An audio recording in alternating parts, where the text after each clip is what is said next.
Muy buenas, ¿qué tal? Bienvenido de nuevo al canal. Bueno, habréis observado que en la última semana no he podido subir ningún vídeo al canal porque la verdad es que estoy súper liado de trabajo. Así deciros que ya mismo os voy a enseñar en un vídeo el nuevo local donde me voy y va a ser un sitio dedicado al audio donde vamos a tener la posibilidad de seguir viendo equipos de audio en su interior, de seguir aprendiendo con respecto a temas de audio. Pero bueno, en el vídeo de hoy os traigo estos equipos que estáis viendo aquí detrás mía, que lo acabo de montar y me han encantado, la verdad. Son maravillosos, tienen una estética que a mí me fascina y bueno, he estado probando ahora este modelo de aquí, el que está encendido. Todos estos equipos son de la marca Sony, el de arriba es un Mini D, que es el mío, y estos tres, que es un integrado, una tapa de potencia y un preamplificador, todos de la misma serie, bueno, pues me lo han dejado para que yo lo repare, lo restaure, le haga un recap, lo limpie. En este vídeo y en el siguiente os voy a enseñar los tres equipos que estáis viendo por aquí. Un amplificador integrado, el F6B, y ahí detrás mía tengo pues una verdadera joyita, el preamplificador E7B y la tapa de potencia N7B. Están basados en tecnología VFET. La verdad es que es una maravilla de Sony, que bueno, que todos sabemos que Sony es un monstruo de la electrónica, un gigante de la electrónica, un grande de la electrónica, uno de los más grandes de la electrónica, y por supuesto en la época dorada del audio, pues ellos también sacaron equipos maravillosos como esto que estáis viendo aquí detrás mía. Finales de los 70, principios de los 80, y la verdad que como veréis a lo largo de estos dos vídeos son espectaculares. En este vídeo enseño el integrado y en el siguiente la tapa y el preamplificador. Y también vamos a contar en el siguiente vídeo, en el segundo vídeo dedicado a estos equipo Sony, con la colaboración de Gustavo, un seguidor y amigo del canal, que se ha ofrecido a contarnos un poco sobre la historia de este gigante o este grande de la electrónica y de la tecnología como es Sony. Así que ya os digo, no os perdáis el segundo vídeo porque vamos a ver dos etapas premium, dos equipos premium, preamplificador y etapa de potencia, y encima vamos a contar con la colaboración de Gustavo. En este vídeo vamos a ver el integrado, el F6B, el cual incorpora un avance tecnológico para aquella época grandioso, que es que no lleva transformador, es un amplificador de potencia sin el típico transformador que llevan casi todos los amplificadores de potencia. Bueno, pues este no lleva transformador, y ya a finales de los 70 Sony innovó haciendo un transformador, digamos, un transformador electrónico, una fuente de alimentación electrónica conmutada, algo que hoy en día pues está en todos los equipos. Y ya Sony por aquello entonces lo implementó en uno de sus amplificadores de sus series altas, de sus series premium, como el F6B. Y en los otros dos implementó la tecnología VFET, transistores específicos que se crearon para equipos de audio. Yamaha y alguna que otra marca también lo implementaron por aquella época. De eso hablaremos en el siguiente vídeo. Pues os dejo con el F6B, espero que os guste el vídeo y ya mismo nos veremos en un nuevo espacio dedicado a nuestra pasión, que es el audio. Venga, así que vamos con el vídeo.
Bueno, pues como he dicho en la introducción, en este vídeo voy a hablar un poco sobre el amplificador integrado que estáis viendo, el F6B, un equipo de alta gama de aquella época y uno de los primeros amplificadores integrados que incorporó una fuente de alimentación conmutada como fuente de energía. La verdad es que el acabado que tiene a mí me gusta muchísimo, puesto que es un gris oscuro, es un aluminio cepillado en un gris oscuro, con las letras en blanco. La verdad es que es espectacular. Todos los botones pesan muchísimo, yo lo he desmontado entero y todos los botones la verdad es que son metálicos y pesan bastante. Solamente hay que accionar cualquiera de ellos para darse cuenta que hay bastante calidad detrás de cada uno de estos mecanismos. La verdad es que una maravilla de equipo. Bueno, entonces lo que voy a hacer ahora va a ser quitarle la tapa y hablamos un poquito sobre este espectacular amplificador integrado de Sony.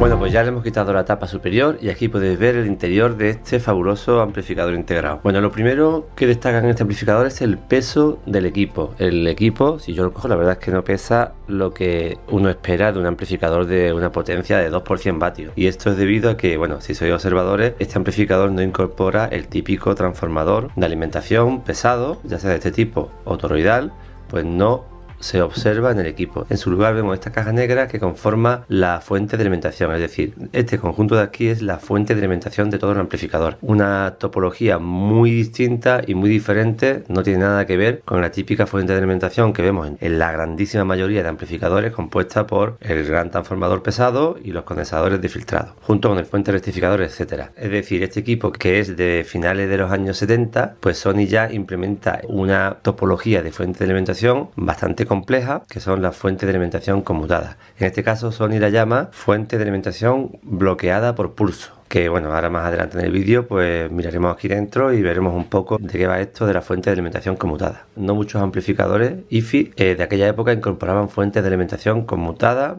como esta que estáis viendo aquí. Un detalle de innovación que Sony quiso implementar, demostrando pues evidentemente lo que Sony ha sido siempre, un gigante de la tecnología electrónica. Si damos un vistazo general al equipo, en este bloque central tenemos las dos etapas de potencia, configuración en clase AB. Aquí tenemos una placa donde se implementa parte del primer bloque de alimentación y el arranque suave del equipo, el preamplificador de fono, y aquí tenemos las placas de control de tono, selección de entrada y preamplificación. La verdad es que, como estáis viendo, la distribución es bastante acertada. Vemos que la parte de alta potencia, tanto en fuente de alimentación como en amplificador de potencia, queda separada de las partes preamplificadoras y de control de tono mediante esta chapa metálica, y vemos también que el preamplificador de fono está alojado en este gabinete totalmente metálico. Me parece una buena distribución, y haciendo de este equipo un equipo pues de gama alta de Sony de finales de los 70, aparte de lo increíblemente bonito que es. Lo que me gusta de este equipo, bueno, pues evidentemente la innovación tecnológica desde el punto de vista de la ingeniería electrónica en el diseño de esta fuente de alimentación conmutada que veremos ahora, la distribución general de todos los componentes, el potenciómetro de volumen, por supuesto el acabado que tiene el equipo y la presentación que tiene, que es fabulosa. Con respecto al circuito amplificador, bueno, pues tiene la configuración, una configuración clásica de aquella época, muy bien trabajada por Sony, aunque hay algunos aspectos que no me gustan dentro del sistema utilizado por Sony, que ahora lo veremos. Vamos a acercar la cámara y vemos algunos detalles de este equipo.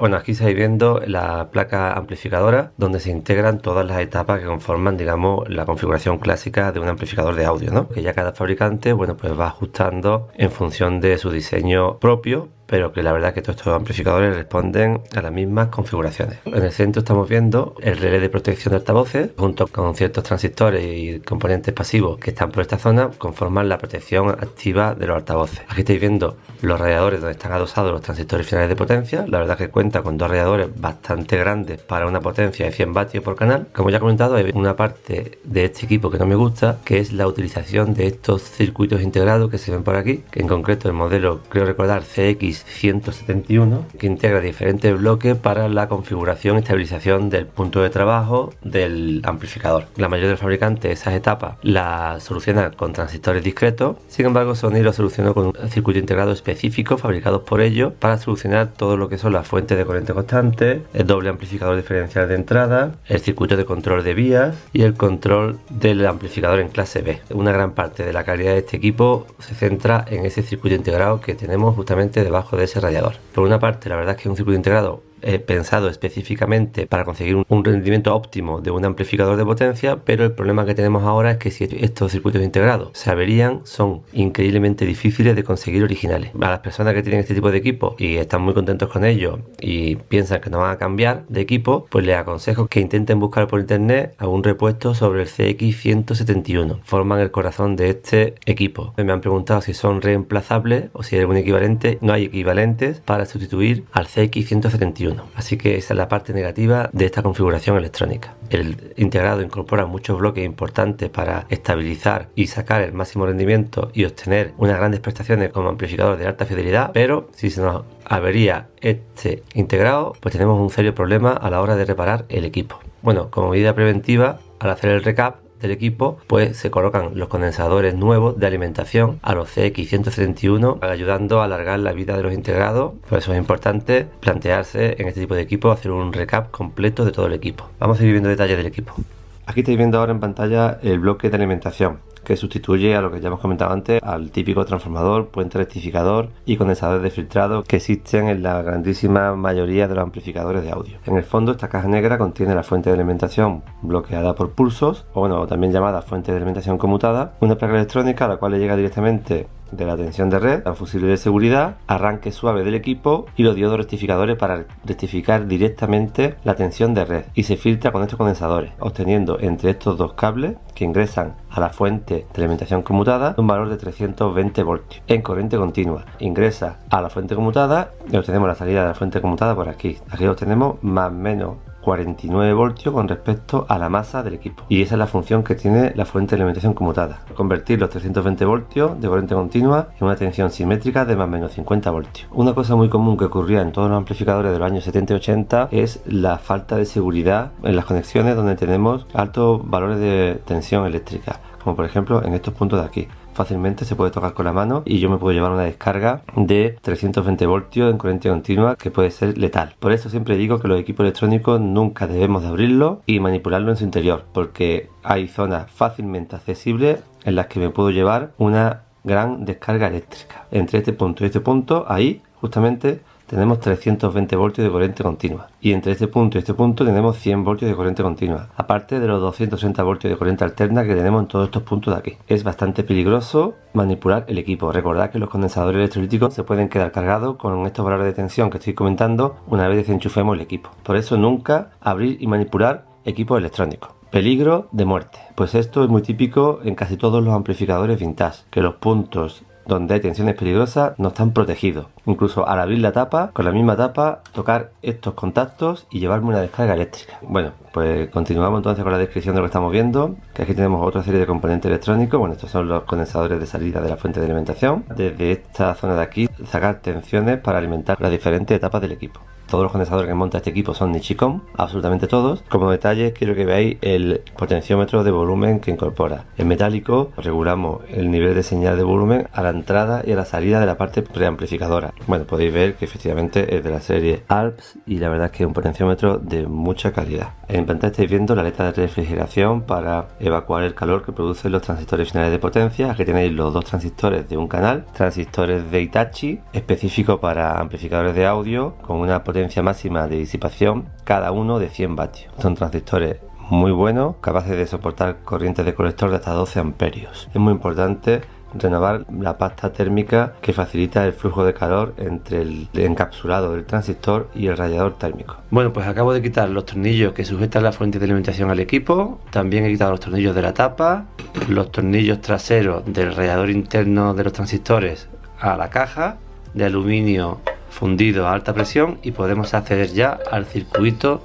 de alimentación por pulsos. Ahí lo estáis viendo en pantalla. La totalidad de este circuito que estáis viendo, bueno, pues sustituye al típico transformador que estamos acostumbrados a ver en nuestros amplificadores, ya sea el formato tradicional o el toroidal. Y bueno, pues esta es la función que tiene este circuito, es obtener una tensión simétrica continua de más o menos 50 voltios perfectamente regulada. Se pretende con este diseño que esa tensión no varíe en ningún momento, independientemente de las necesidades de intensidad que tenga la carga cuando vaya funcionando según el rango dinámico de la música. El concepto es ideal, mantener una tensión constante, y Sony la consigue implementando toda esta electrónica que veis por aquí. Realmente en estas fuentes se implementan varios bloques bien definidos, cada uno con su función, que veremos ahora en el esquema electrónico del equipo. Podemos observar ya algunas partes significativas, como por ejemplo los transistores de conmutación. Son estos cuatro que veis aquí. Van conmutando según una señal cuadrada, aplicando pulsos a una frecuencia superior a 20 kHz al transformador, que es este que tenemos aquí. Y nos sirve de separación galvánica entre el primario y el secundario del equipo, y aparte también para adaptar el alto voltaje de la señal cuadrada que producen los transistores de conmutación, lo adapta a voltajes más bajos para que sean rectificados y filtrados por la parte del secundario, para obtener una tensión en última instancia de más o menos 50 voltios. Aquí justamente viene la conexión de la rectificación y el filtrado de la tensión de corriente alterna. Aquí ingresamos con una tensión continua y la primera etapa que se aprecia es una etapa para el filtrado de la línea, es decir, el ruido de conmutación que producen estos transistores cuando abren y cierran, bueno, pues para que no se transmita a la red de corriente alterna a la cual tenemos conectado el equipo, se elimina a través de estos componentes. La verdad es que la utilización de este tipo de fuente pues provoca una serie de ruidos eléctricos y una serie de perturbaciones del campo electromagnético que Sony pues tuvo que solucionar. En primer lugar, el ruido producido por la conmutación de los transistores finales de potencia que se suprimen en parte por el filtro de línea. Otra parte de esos ruidos pues se suprimen también con la caja de aluminio que tiene función también de blindaje del ruido electromagnético que produce toda la fuente de conmutación. Y en última instancia también tenemos filtros LC, como podéis ver por aquí, a la salida del secundario que también filtran los ruidos de conmutación que produce la fuente. Y bueno, estos componentes que veremos ahora en el esquema electrónico. En la actuación que voy a hacer el equipo, voy a hacer el ajuste de todo este circuito, voy a comprobar todos los componentes que realmente merezcan un cambio. Por supuesto, voy a comprobar los condensadores, que ya estoy viendo que algunos se encuentran hinchados, los voy a quitar y los mediré. Y por supuesto los voy a cambiar todos, comprobar soldaduras, limpiar la placa, comprobar componentes y el recap de toda la placa. Bueno, pues esta es la solución que implementó Sony. El empleo de este tipo de fuente es más eficiente que las fuentes convencionales donde colocamos un gran transformador y grandes condensadores de filtrado. Esta fuente de generación de pulso ha ido evolucionando en diferentes topologías y a día de hoy se conocen como fuentes conmutadas y se encuentran en la gran mayoría de equipos electrónicos. Por ejemplo, este cargador de teléfono móvil, pues en su interior alberga una fuente conmutada. A día de hoy se consiguen potencias bastante altas con este tipo de fuentes, aligerando el peso del equipo. Hoy en día hay equipos de audio que ya cuentan con fuentes conmutadas, evidentemente versiones mucho más mejoradas que esta que estáis viendo aquí, y hacen que la eficiencia del equipo sea mayor y también influyen en conceptos como por ejemplo el peso y las dimensiones del equipo. Vamos a ver en el esquema electrónico del equipo la fuente y comentamos algunos detalles sobre ella. Bueno, en pantalla estáis viendo parte del esquema electrónico de todo lo que es nuestro maravilloso amplificador integrado. Vemos en la parte superior los dos canales de amplificación. Toda esta parte de aquí conforma la fuente de alimentación por pulso, característica más importante y más destacable de este amplificador. Justamente en esta zona punteada y grisácea es donde tenemos implementado el esquema electrónico correspondiente a la placa de alimentación que está alojada en la caja de aluminio, como acabamos de ver. Pero también hemos comentado que tenemos otras placas que forman parte de la fuente de alimentación. Vamos a comenzar desde la entrada de corriente alterna principal. Tenemos el interruptor principal encendido y la toma de tierra. En este equipo es bastante importante tener la toma de tierra instalada. En primer lugar tenemos una primera placa donde se implementa la rectificación de la corriente alterna directamente y el filtrado, teniendo, como ya hemos comentado, valores en torno a 320-325 voltios justamente a la salida de los condensadores de filtrado, y esa diferencia potencial se aplica a la entrada de nuestra placa de conmutación por pulsos. Vemos que previo a la rectificación y al filtrado contamos con un relé que forma parte activa del circuito de limitación de sobreintensidad. Este amplificador, a la hora de conectar el interruptor, pues va a demandar un pulso de corriente bastante alto que puede llegar a provocar la quemadura de los contactos del interruptor e inclusive que salten los fusibles de protección o incluso los magnetotérmicos de nuestra instalación. Para evitar eso, Sony implementa un circuito de limitación de sobreintensidad, cuyo funcionamiento es el siguiente. En el momento justo de conectar la tensión de red, pues la corriente circula hacia el equipo a través de estas dos resistencias, quedando limitada en su valor. Una vez que el circuito comienza a funcionar y produce corriente continua constante a la salida, cuando se establece ese valor de corriente continua constante, pues se realimenta ese valor a la bobina del relé, haciendo que este contacto pues conmute, cortocircuitando las dos resistencias y haciendo que la máxima intensidad que demande el equipo para su funcionamiento ya pase a través del relé. Es decir, la intensidad inicial pasa por la resistencia, pero instantes después acaba pasando por el relé. Esa tensión de red, como ya digo, se rectifica y se filtra teniendo una tensión continua de 320 voltios, la cual se aplica ya directamente a nuestra tarjeta de conmutación por pulso. Bueno, esta que viene en pantalla. En primer lugar, contamos con un filtro de línea compuesto por este anillo de ferrita y estos 3 condensadores. Tienen la misión de bloquear los ruidos de conmutación que se producen en esta zona, bloquearlo para que no ingresen en nuestra red eléctrica de nuestra vivienda. Estos condensadores conectados a la masa del equipo suprimen el ruido en modo común con respecto a la masa del equipo, evitando que se transmita a otros equipos conectados o integrados como preamplificadores, sintonizadores de radio, etc. Parte de los ruidos que genera la conmutación también son eliminados por el filtro LC que tenemos en la rectificación secundaria. La tensión continua, una vez pasado el filtro de línea, se aplica a un primer bloque compuesto por estos transistores que veis en pantalla, que es un regulador de voltaje en configuración chopper. La misión que tiene es mantener a la salida, justamente después de la bobina L604, justamente en este punto, mantener un valor de voltaje constante independientemente de la intensidad que demande la carga. Es decir, las fluctuaciones de intensidad que demande la carga debido, por ejemplo, a la dinámica de la música en otros equipos con fuentes de alimentaciones convencionales provocan unas caídas de tensión en la fuente de alimentación. En este equipo no ocurre. Realmente la clave la tenemos en la señal que aplicamos a este transistor, que es una señal PWM que viene del circuito detector de error. Esta señal PWM que apliquemos a este transistor, va a activar o desactivar la tensión en este punto a una alta frecuencia, evidentemente, haciendo que al final el valor eficaz de tensión en toda la parte primaria del circuito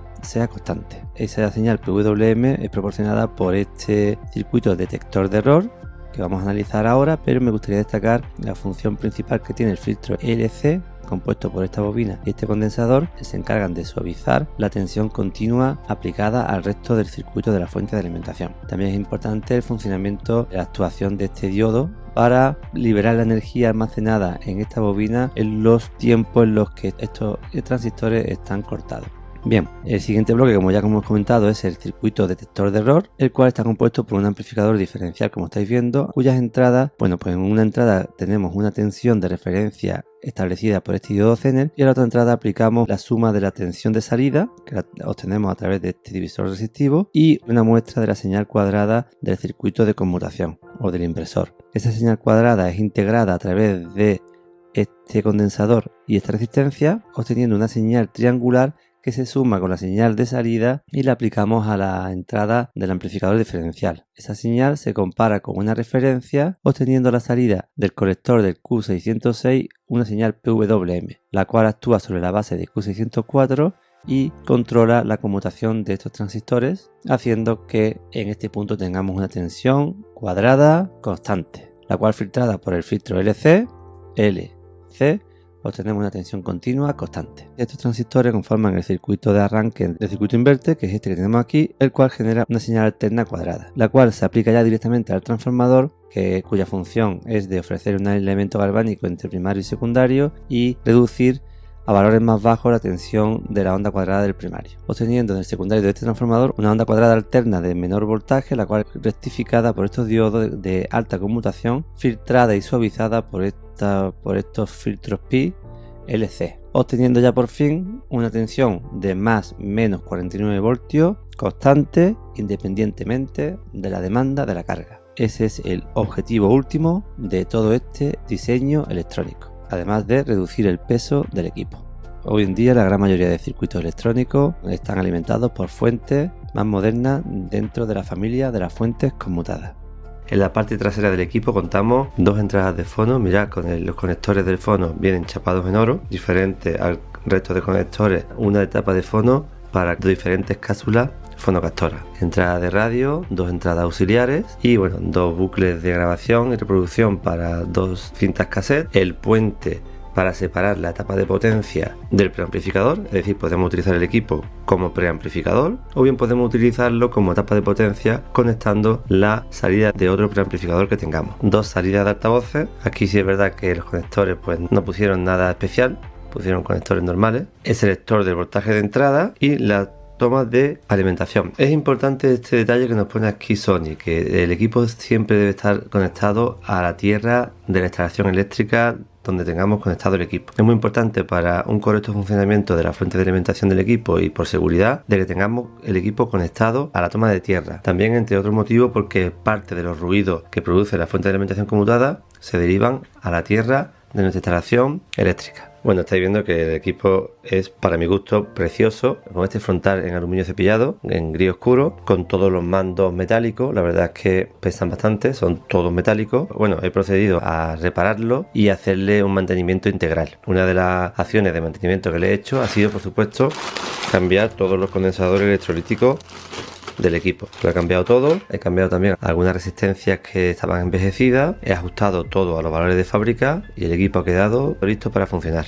Y de esta misma serie os voy a mostrar en el siguiente vídeo un preamplificador que hay que tiene prácticamente el mismo aspecto que este integrado, la etapa de potencia correspondiente a ese preamplificador, todo de la misma serie de Sony, son una maravilla, no perderos el próximo vídeo. Y también en el próximo vídeo va a intervenir un amigo nuestro que se llama Gustavo, nos va a hablar un poco sobre una etapa de la historia de esta grandísima marca Sony, un grande de la tecnología electrónica. Bueno, pues nada, gracias por ver el vídeo, suscribiros al canal si os gustan este tipo de vídeos, gracias por estar ahí y nos escuchamos en el siguiente.